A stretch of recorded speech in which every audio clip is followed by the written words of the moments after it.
Hey guys, I'm Mr. Flame, and welcome to the Nerd Flame channel. I used to feel sick looking at my bank balance. Now it's always full. YouTube, no face, 2 hours a day. People are cashing in. Miss this, and you'll regret it. Link in the first pinned comment. Back in 1978, when Superman, the movie hit theaters, it wasn't just another film. It was a cultural explosion. For the first time, audiences actually believed a man could fly. And that tagline wasn't just marketing fluff. It was a promise fulfilled. Christopher Reeve didn't just play Superman. He became the symbol of hope, strength, and moral clarity in an era when superhero stories weren't mainstream yet. For many people, that movie wasn't just a Saturday night at the movies. It was their first taste of what a larger-than-life hero could look like on the big screen. Nerd Flame fans today might think of it as the OG Disney-style magic, but with capes and Krypton instead of castles. And honestly, the impact of that film is still alive today. Without Superman paving the way, there's no way we'd be talking about billion-dollar franchises, endless remakes, or live-action universes. It laid the foundation, not just for DC, but for Hollywood's obsession with comic book adaptations. You can almost draw a straight line from Reeves' Superman to today's massive cinematic universes. The movie taught Hollywood that audiences craved stories of hope wrapped in spectacle, and it taught fans that being a nerd wasn't just okay, it was legendary. And speaking of legends, what happened just a decade later completely flipped the superhero formula on its head. When Batman 1989 landed in theaters, it was like a bat signal cutting through the night sky, dark, bold, and completely different from what people expected. Tim Burton gave audiences a Gotham City that felt alive, gritty, and dangerous, with Michael Keaton redefining what it meant to wear the cape. And let's be real, Jack Nicholson's Joker wasn't just a villain, he was a cultural earthquake.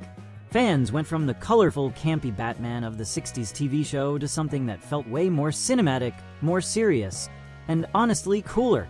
It proved that superhero movies could have real artistic bite, not just cheesy costumes and catchphrases. The ripple effect was huge. Studios suddenly realized superheroes didn't have to be sunshine and smiles. They could be dark, conflicted, and even terrifying.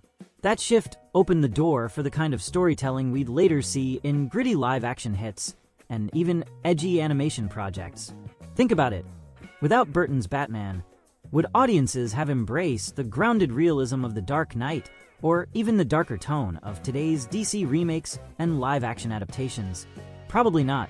And if you thought Gotham looked wild in 1989, wait until you see how things got even messier in the 2000s.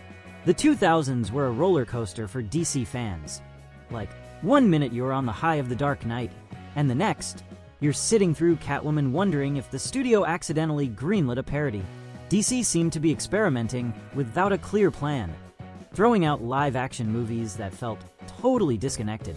On one side, you had Christopher Nolan crafting a masterpiece of grounded realism with Batman, and on the other, you had movies that felt like they belonged in a different universe altogether. Fans were left asking, is this the same studio? It was chaotic, messy, but also kind of fascinating to watch unfold. And then, of course, came The Dark Knight in 2008, which changed everything. That movie didn't just raise the bar for DC, it raised the bar for all of Hollywood. Heath Ledger's Joker redefined what a comic book villain could be, turning him into a cultural icon rather than just a comic book bad guy. The contrast between Catwoman and The Dark Knight is almost comedic, like watching a Disney remake drop right before a gritty live-action reboot. It showed fans how inconsistent DC could be, but also how brilliant it was when everything aligned. And speaking of alignment, DC's next big step was trying to build a universe of its own. When DC launched Man of Steel in 2013, it was clear they were aiming for their own cinematic universe, something to rival Marvel's empire. Zack Snyder's vision was bold, darker, and more mythological, giving Superman a weight we hadn't really seen before. For some fans, it was exactly the kind of serious, epic storytelling they craved. For others, it felt too heavy, almost like watching a Greek tragedy instead of a superhero flick. Still, it set the tone for the DCU. Ambitious, stylish, but often divisive. Nerd Flame fans still debate if Snyder's approach was misunderstood genius or just a risky misstep. Then came the whirlwind of Batman v Superman, Justice League, and the behind-the-scenes chaos that followed. Warner Brothers wanted Disney-level box office numbers, but rushed their universe into existence without the same patience. Directors clashed, remakes of entire films happened mid-production, and live-action heroes who should have united audiences ended up splitting fanbases instead. The peak of this chaos, the Snyder Cut, a fan-driven movement that proved just how powerful nerd culture can be in shaping Hollywood. But with all that drama, one big question lingered. What's next for DC after such a turbulent ride? Now, with James Gunn stepping in to reboot the DC universe, the future feels like a mix of uncertainty and excitement. Gunn has a reputation for balancing heart, humor, and spectacle. Just look at what he did with Guardians of the Galaxy and the Suicide Squad. Fans are hoping he can bring that same magic to DC's live-action lineup, crafting a universe that finally feels connected, but still daring enough to take risks. It's not about chasing Disney anymore. It's about finding DC's own identity on the big screen. Nerd Flame followers know that if Gunn nails the balance, this could be the fresh start DC desperately needs. At the same time, there's pressure. Audiences have been burned before by promises of cinematic reboots and grand plans that never fully paid off.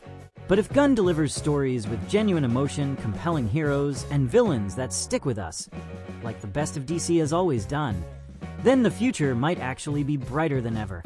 Think of it as the ultimate live-action remake of DC's legacy, but with the chance to finally get it right. And with 2025 marking the start of this new chapter, fans are bracing themselves for what could be the most defining era yet.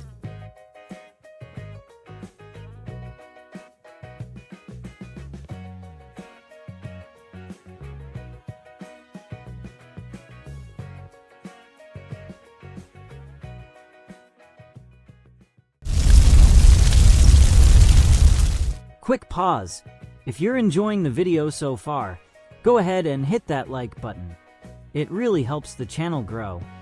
Make sure to subscribe so you don't miss what's coming next. Alright, back to it. I used to feel sick looking at my bank balance. Now it's always full. YouTube, no face. 2 hours a day. People are cashing in. Miss this, and you'll regret it. Link in the first pinned comment. Alright, that's it for today, but don't go just yet. There are some awesome videos popping up on the screen right now, and I'm totally gonna wait here till you click one. Go ahead, pick your favorite. I'll see you over there.